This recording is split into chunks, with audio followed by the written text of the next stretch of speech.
क्या होगा अगर जिस इंसान पर आपने सबसे ज्यादा भरोसा किया हो, उसी की पूरी पहचान झूठ निकले? क्या होगा जब एक एक करके उसके हर दावे की सच्चाई आपके सामने टूटने लगे? आखिर आर्य कौन है? उसने अनु से अपना अतीत क्यों छिपाया? और ऐसा कौन सा राज है जिसे बचाने के लिए हर कोई बेचैन दिखाई दे रहा है? आज के एपिसोड में खुलने वाले हैं ऐसे रहस्य जो अनु और आर्य की जिंदगी हमेशा के लिए बदल सकते हैं। इसलिए वीडियो को आखिर तक जरूर देखिए, क्योंकि हर अगले मिनट के साथ सस्पेंस और भी ज्यादा बढ़ने वाला है। सेक्शन 1। सीरियल तुमसे तुम तक की कहानी अब ऐसे मोड़ पर पहुंच चुकी है जहां हर बीतता पल एक नए रहस्य से पर्दा उठाने वाला है। अब तक अनु जिस आर्य पर आंख बंद करके भरोसा करती थी, उसी आर्य की कही हुई हर बात पर उसे शक होने लगा है। दरअसल जलंधर की बातों ने अनु के मन में कई सवाल खड़े कर दिए हैं। शुरुआत में उसे लगा था कि शायद जलंधर हमेशा की तरह झूठ बोल रहा है, लेकिन जब एक के बाद एक बातें आपस में जुड़ने लगी तो अनु ने फैसला किया कि अब वह किसी की बातों पर भरोसा करने के बजाय खुद सच का पता लगाएगी। इसी सोच के साथ वह सबसे पहले अपने पिता से बात करती है। उसके पिता उसे समझाने की पूरी कोशिश करते हैं। वह कहते हैं कि बेटा, जलंधर कभी किसी का भला नहीं चाहता। वही इंसान है जिसने आर्य को नुकसान पहुंचाने की कोशिश की थी। ऐसे आदमी की बातों पर भरोसा करना सही नहीं होगा।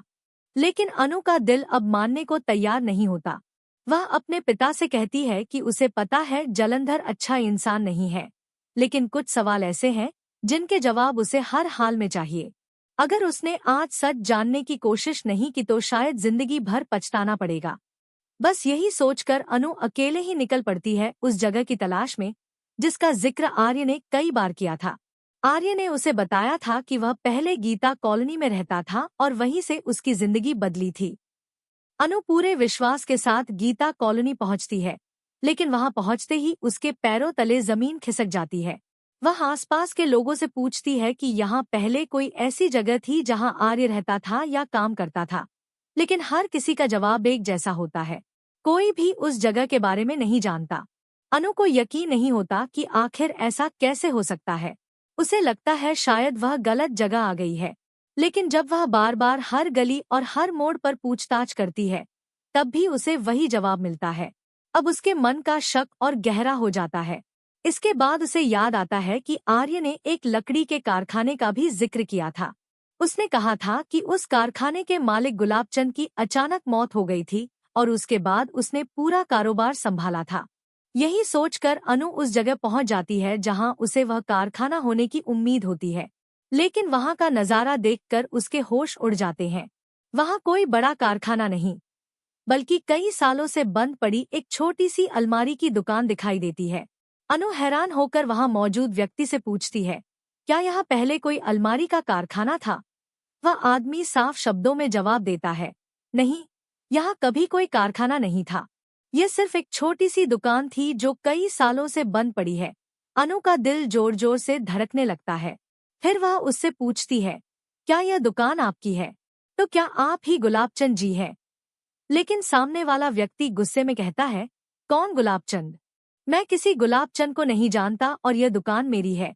बस यही जवाब अनु को अंदर तक हिला देता है। अब उसे साफ समझ आने लगता है कि आर्य ने उससे जो कहानी सुनाई थी, उसमें एक नहीं बल्कि कई झूठ छिपे हुए थे।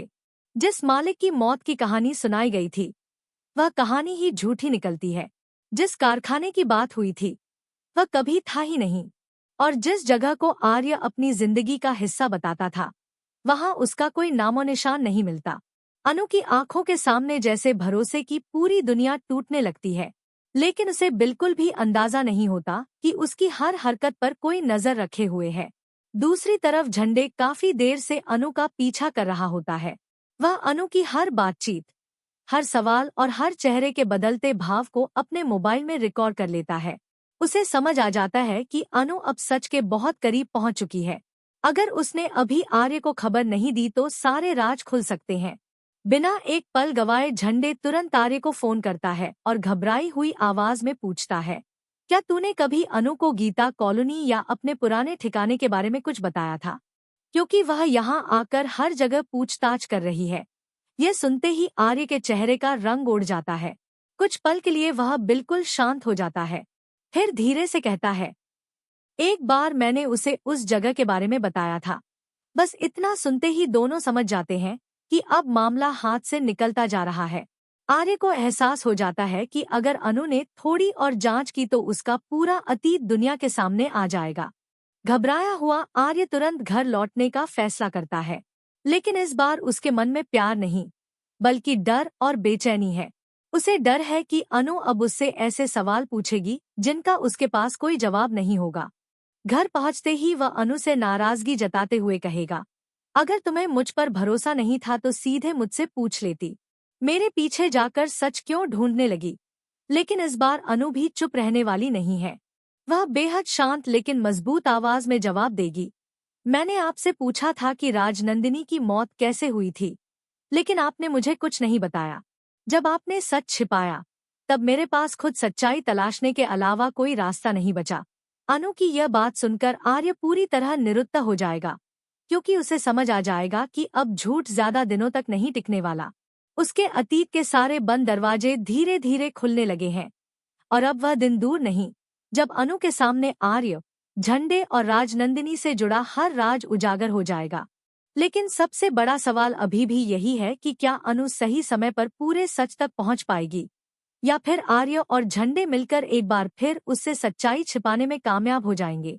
आने वाले एपिसोड में यही सबसे बड़ा धमाका होने वाला है।